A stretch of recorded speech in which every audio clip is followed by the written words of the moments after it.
یہ صحیح نہیں ہے کہ اگر عبادت میں اثر نہیں تو عبادت چھوڑ دیں، لیکن یہ ضروری ہے کہ اگر عبادت میں عملی اثر نہیں آ رہا تو ہم اپنی عبادت پہ نظر ثانی کریں کہ کہاں کمی رہ گئی، کہیں میرے عقیدے میں کوئی خامی ہے، کہیں میرے نظریات میں کوئی کمی ہے، کہیں میرا طریقہ وضو کا یا ادائیگی کا سنت کے منافی ہے، کہیں الفاظ میں کوئی ہیر پھیر ہے، میں تسبیحات صحیح نہیں پڑھ، کیوں، کیا، کہاں کمی ہے؟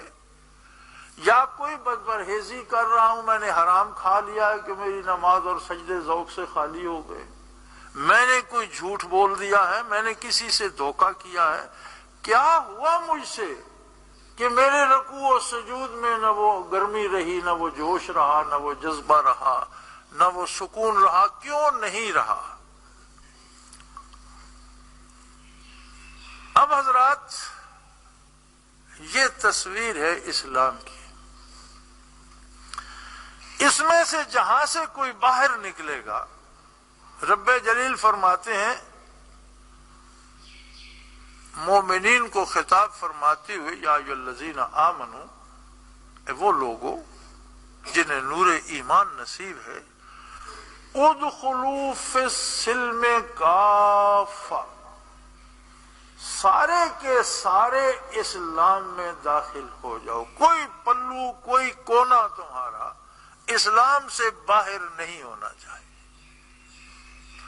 اور اگر کوئی قدم تمہارا باہر رہا تو وہ شیطان کے نقش قدم پر ہوگا، وَلَا تَتَّبِعُوا خُطُوَاتِ الشَّيْطَانِ، اور شیطان کے نقوش کف پا پر مت چلو، اس کی پیروی مت کرو، اس لیے کہ اِنَّهُ لَكُمْ عَدُوٌّ مُبِينٌ، وہ تمہارا بڑا کھلا دشمن ہے۔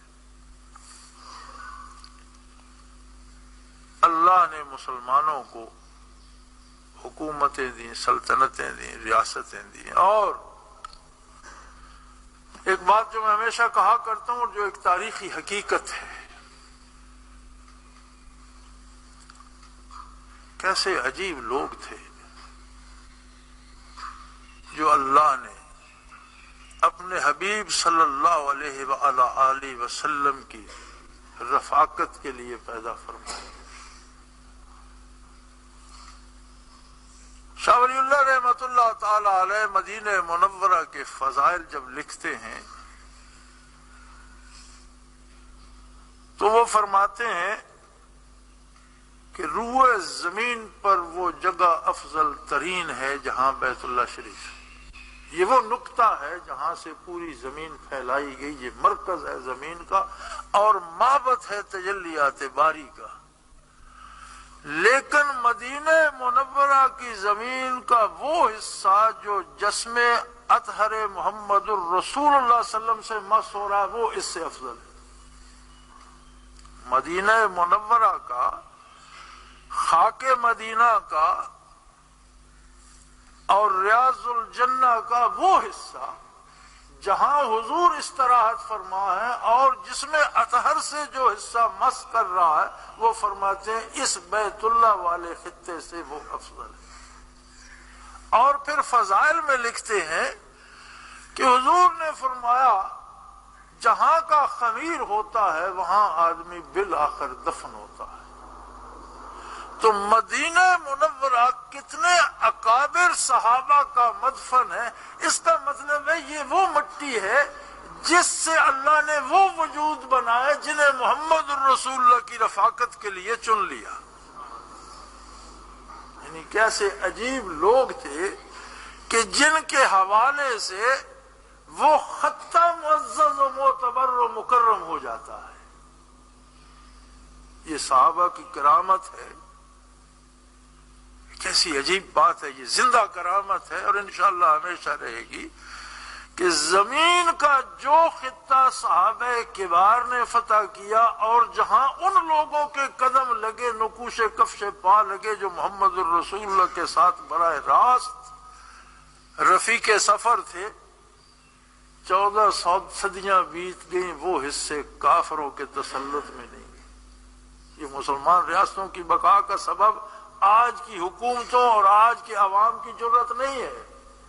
یہ کرامت ہے ان مقدس قدموں کی کہ جس زمین پر وہ پڑے وہاں سے اللہ اکبر کی صدائیں بلند ہوتی رہتی. ورنہ آج مسلمان کیا ہے؟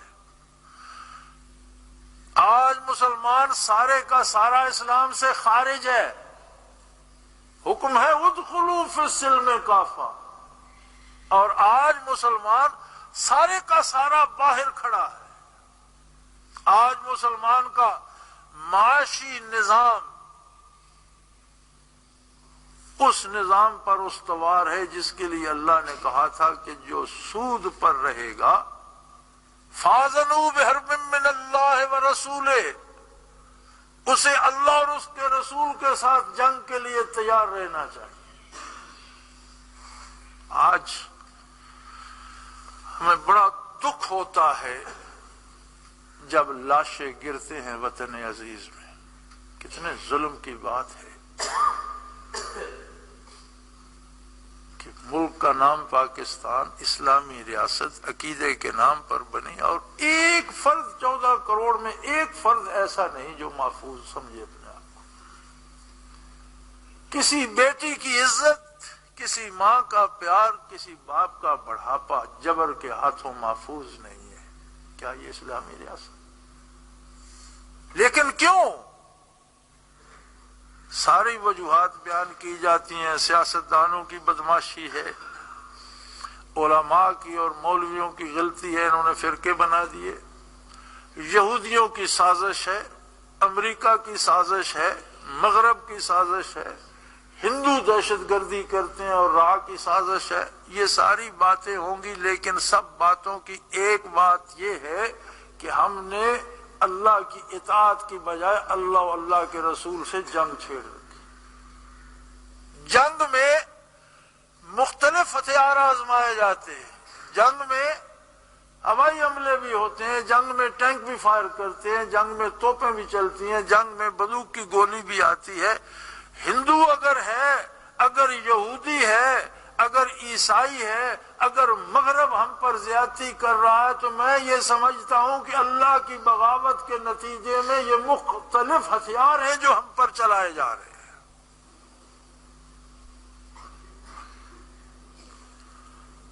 اگر ہم ان کا جواب دیتے رہیں گے لیکن اللہ کی پناہ میں نہیں آئیں گے تو ہم ان کا جواب نہیں دے سکیں گے، اور ہم دے بھی نہیں رہے.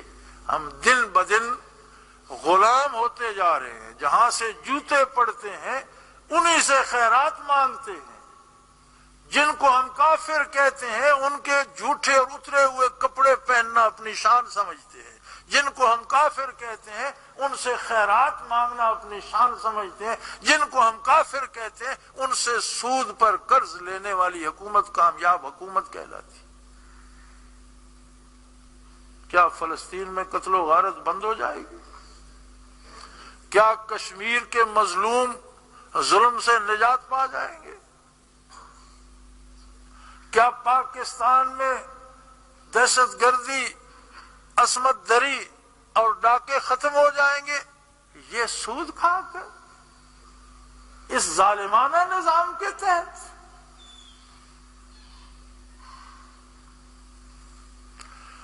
ہم جسے عدل کہتے ہیں اور جسے عدالت کہتے ہیں، ہماری عدالتوں میں عدل اللہ اور اللہ کے رسول کے نظام کا نہیں ہے، بلکہ انگریز کا بنایا ہوا نو آبادیاتی نظام ہے. اور ایسا گھٹیا قانون عدل ہے جو خود انگریز کے ملک میں رائج نہیں تھا، صرف غلاموں کے لیے تھا. انگریز کے زمانے میں بھی کسی انگریز پر مقدمہ چلتا تو وہاں برطانیہ جا کر چلتا تھا کہ وہ آزاد ملک کا شہری ہے اور آزاد ملک کے قانون کے مطابق مقدمہ چلے گا. ہندوستان کے قانون کے مطابق کسی انگریز حاکم پر مقدمہ نہیں چلا کرتا تھا.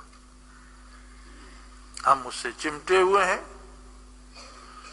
اور اسی کو عدالت کہتے ہیں. اور عدل کا یہ عالم ہے کہ چند ٹکوں میں انصاف خریدا جاتا ہے.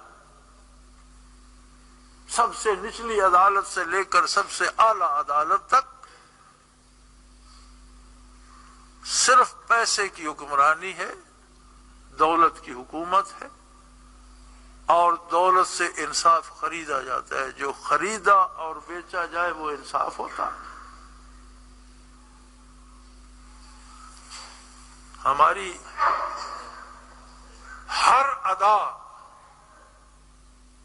ہمارا ہر ضابطۂ حیات، ہمارا ہر لائحہ عمل شیطان کا نقش قدم ہے اور اللہ سے بغاوت ہے.